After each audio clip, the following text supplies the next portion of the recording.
A 24 de março, assinala-se o Dia Nacional do Estudante, uma data que não nasceu no calendário, nasceu nas ruas. Para perceber, é preciso recuar décadas, até ao Portugal do Estado Novo, onde a liberdade estudantil era ela própria um campo de batalha.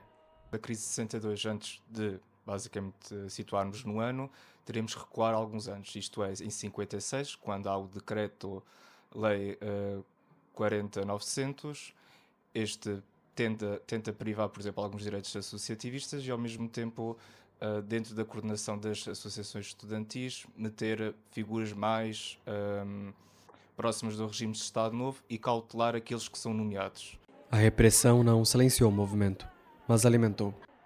Ao longo dos anos 60, uma geração de estudantes foi aprendendo dentro das próprias associações acadêmicas o que significava resistir.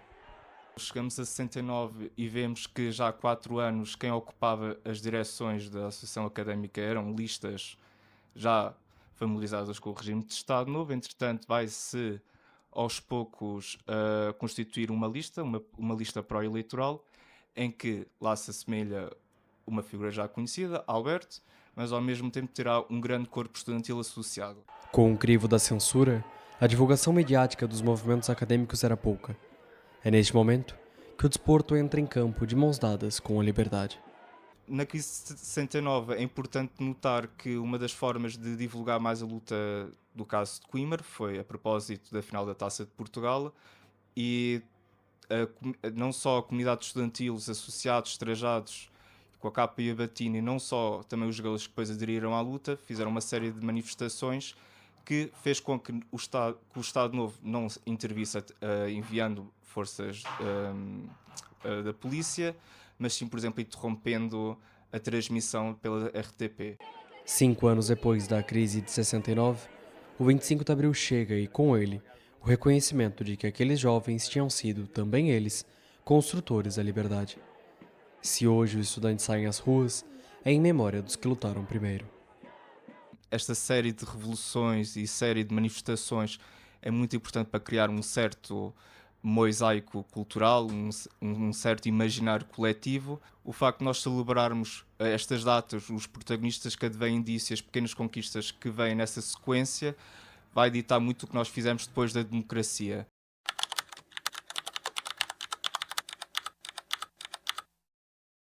Os estudantes de todo o país se reúnem hoje em Lisboa para protestar contra o descongelamento da propina e por melhores condições de alojamento estudantil.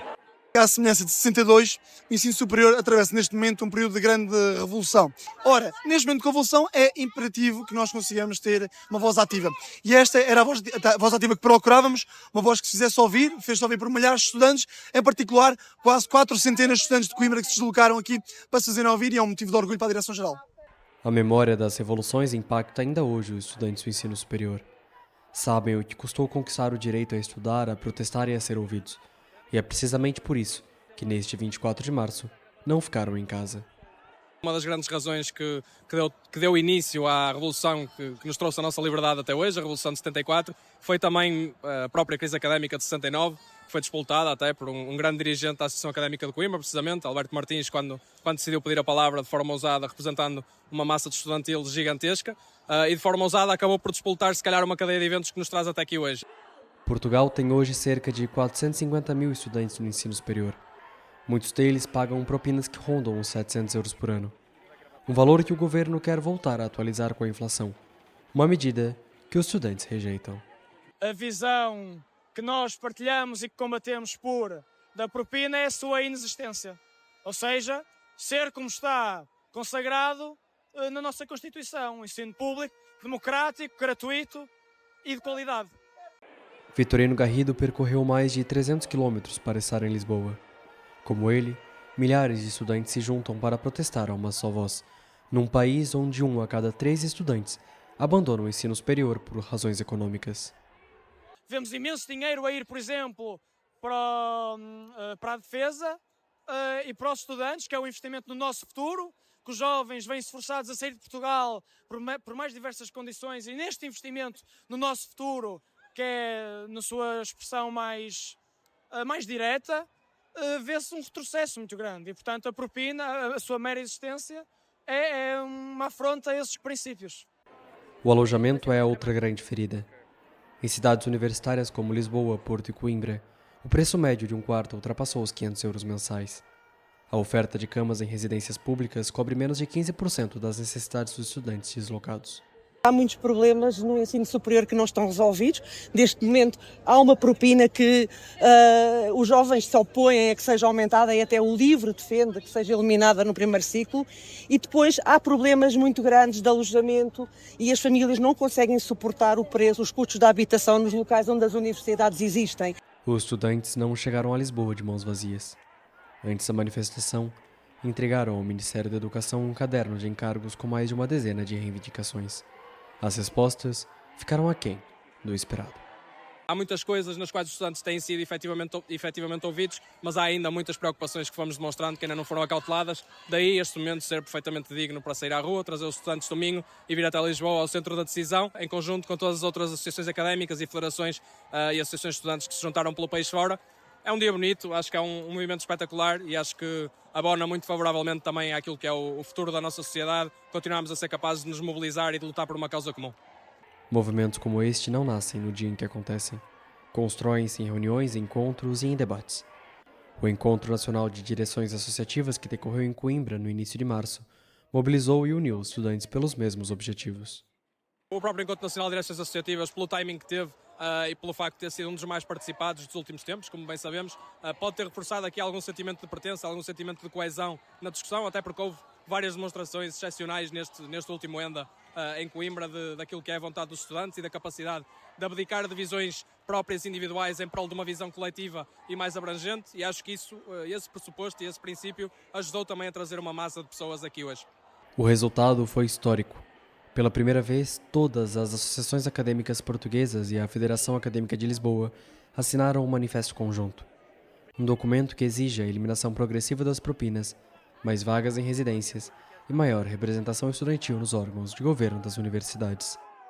Neste momento testemunhamos todas as associações académicas portuguesas e a Federação Académica de Lisboa convergirem num manifesto comum, numa posição comum, que de certo modo prova aquilo que é o nosso legado histórico, a nossa obrigação histórica de pugnar por um ensino superior justo, universal e gratuito, acima de tudo. Os dados do Eurostat colocam Portugal entre os países europeus com maior taxa de abandono do ensino superior. Cerca de 24% dos jovens que entram numa licenciatura não chegam a concluí-la. Para o deputado do Livre, Jorge Pinto, cada um desses casos é uma falha do Estado, não do estudante. Estudar no ensino superior é não só um direito, mas é um direito que é bom para os estudantes e é também bom para o país. E cada estudante no ensino superior que não consegue acabar o seu curso porque não tem dinheiro para pagar a sua educação ou para pagar a renda da sua casa, então é o país que lhe está a falhar a esse estudante, mas é também Portugal que se está a falhar a si próprio. Num momento em que a imigração estudantil é um motivo para acusar os estudantes de não se preocuparem com o país, Jorge Pinto defende o contrário. Os estudantes estão aqui para lutar pelo país e que os jovens estão aqui para lutar pelo país. Porque nós temos ouvido demasiadas vezes que as novas gerações, que os jovens desistem do país ou querem o país pior do que aquilo que está. Aquilo que estes milhares de pessoas que hoje vieram a Lisboa mostraram foi que há uma nova geração que, como as anteriores, vai querer lutar, defender a nossa democracia e vai querer ter uma democracia mais forte. Na atual legislatura, PSD, CDS e Chega somam mais de 2/3 dos lugares na Assembleia da República. Para Jorge Pinto, é esse o cenário que torna a pressão nas ruas insubstituível. Nada esteja garantido, tudo está sempre em risco de ser atacado e de haver retrocessos, tudo, absolutamente tudo. E é com isto em mente que eu quero deixar a mensagem a todos de que não achemos que nenhum direito está absolutamente garantido.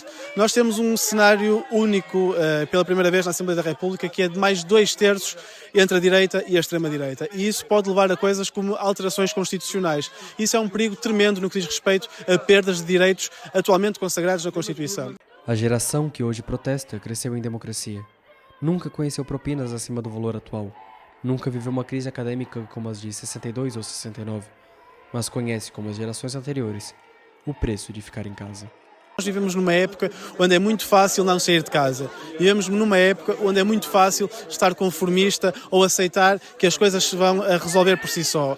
E então ver aqui milhares de pessoas em Lisboa, perdendo um dia que poderiam estar a dedicar a qualquer outra atividade para lutar pelos seus direitos, mas lutar pelos direitos das gerações futuras, lutar pelo seu país, é algo que nos deve motivar. O destino da marcha foi escolhido a dedo, a Assembleia da República. o lugar onde se fazem as leis que os estudantes querem ver mudar. Chegou o momento de participarmos ativamente na construção do melhor ensino superior português. É verdade ou não é verdade? Mais do que nunca temos sido integrados nos órgãos de governação. O RGES deverá incluir os estudantes no Conselho Geral com posição preponderante. A ação social deverá responder às reais necessidades dos estudantes, não as poderá reproduzir. O ensino superior é o futuro da juventude. Nós somos o futuro e queria parabenizar todos os milhares de estudantes aqui presentes por esta grande mobilização. Viva! Quando a voz se calou, a multidão respondeu com outra voz, a que ecoou na madrugada de 25 de abril de 1974. Grândola Vila Morena soou às portas da Assembleia da República como soou aos 50 anos as rádios clandestinas, como um sinal. Desta vez, não de uma revolução, mas do aviso de que o que ela conquistou ainda não está garantido. Os estudantes voltaram para casa. Lisboa ficou mais silenciosa, mas a mensagem permaneceu na história de mais um Dia Nacional do Estudante. Grândola Vila Morena, terra da fraternidade,